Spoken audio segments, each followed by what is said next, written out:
Saudara-saudari yang terkasih, hari ini tanggal 30 Agustus dan untuk kami Vincentian adalah peringatan dari Beato Gebre Mikael yang adalah murid yang paling dekat dengan Justinus de Jacobis. Dan Beato Gebre Mikael adalah seorang asli dari Ethiopia, kulit hitam. Dia dulu seperti kebanyakan orang Ethiopia mengikuti agama Kopte, yaitu suatu aliran Kristiani dari abad keempat di Afrika itu, di mana mereka tidak menerima bahwa Yesus adalah sekaligus anak Allah dan sekaligus anak manusia. Tetapi justru Gebre Mikael terus menerus mencari kebenaran, tidak puas dengan apa yang dia dengar dari alirannya, dan temu dengan Justinus de Jacobis yang adalah misionaris pertama di Ethiopia, orang Lazaris, orang Sem, dan dia ikut Justinus de Jacobis sampai ke Roma. Dia ikut dalam semua pengalamannya, dan akhirnya pada umur 64 tahun dia pindah Katolik dan minta ditabiskan sebagai imam, mau menjadi Lazaris dari Sem. Dia tidak akan sempat karena waktu itu justru yang menguasai agama Kopte menangkap baik Justinus dari Jacobis dan Gebre Mikael, dan mereka disiksa. Justinus dari Jacobis diizinkan pulang ke Italia, tempat asalnya, tetapi dia akan kembali lagi.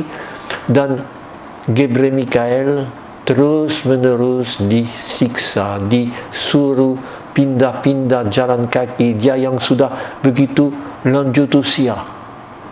Dan orang yang menyiksanya lihat bagaimana dia tahan, dia akhirnya memberi kepadanya nama Santo Giorgio, yaitu kepercayaan mereka seorang kudus, seorang martir dari zaman dulu yang bisa tahan 7 kali mati, 7 kali hidup kembali. Dan akhirnya Gebre Mikael yang sudah dihukum mati tidak jadi dihukum mati, tetapi meninggal dunia karena tidak ada kekuatan lagi.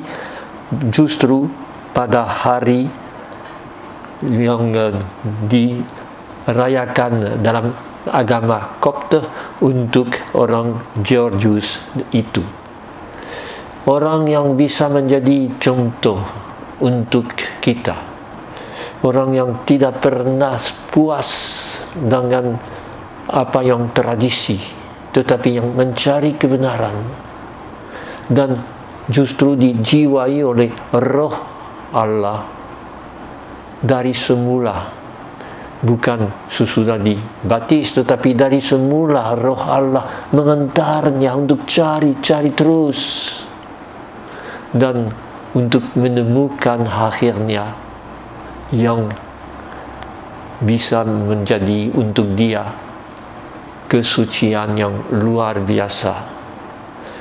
Dan Injil hari ini justru mengatakan tentang bedanya antara semangat duniawi yang tidak mau cari-cari benar, dan semangat benar yang dari Roh Kudus. di Kapernaum, Yesus sedang berkhotbah, ada seorang yang kerasukan setan yang berteriak, "Engkau Yesus dari Nazaret, engkau adalah anak Allah." Yesus suruh dia diam. Belum siap orang untuk terima itu. Dalam Gabriel Mikael kita lihat bahwa iman adalah suatu proses yang panjang. Sama juga untuk kita semua. Jangan langsung pada kalimat yang sudah siap pakai, tetapi mencari kebenaran.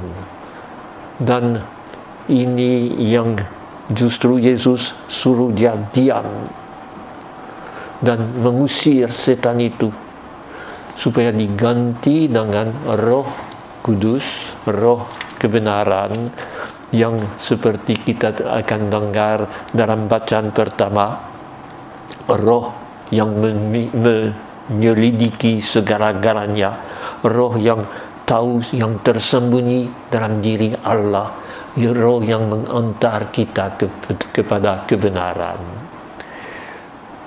Dalam masa sekarang, di mana kita cari yang gampang-gampang, di mana kita dibanjiri dengan iklan-iklan yang selalu mau supaya kita hidup enak-enak saja.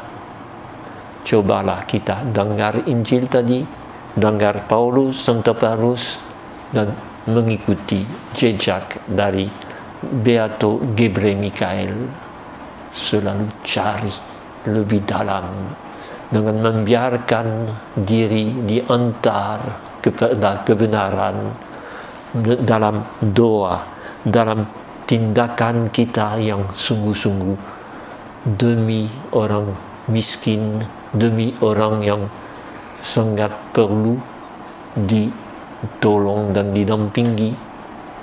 Semangat yang tentunya semangat Vincentian, tidak kebetulan yang Justinus de Jacobis bisa menemukan dan mengantar seorang seperti Gabriel Mikael kepada kebenaran karena dia lihat dalam diri Justinus de Jacobis semangat Yesus yang diutus untuk membawa kabar gembira, kabar baik kepada orang miskin.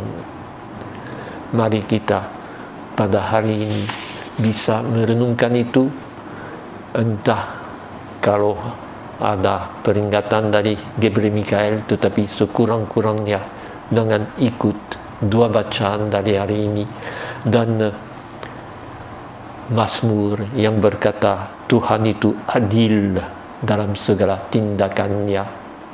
Kalau kita membiarkan diri diantar olehnya, pasti mencapai yang kita kejar, yaitu kebenaran. Maka marilah kita tutup dengan doa. Saya ambil doa dari misa untuk Gabriel Mikael. Tuhan Allah sumber pengetahuan, karena kemurahan-Mu Engkau telah menganugerahkan Beato Gabriel Mikael, imam dan martir-Mu, pengetahuan tentang iman sejati. Engkau mencurahkan kasih yang melimpah dan kesetiaan yang tetap untuk mewartakan imannya kepada semua orang. Semoga berkat teladan pengorbanan dan doa Gabriel Mikael itu, segala bangsa dapat mengimani Engkau dan mengimani Yesus Kristus utusan-Mu dengan pengantaran Kristus Tuhan kami. Amin. Aku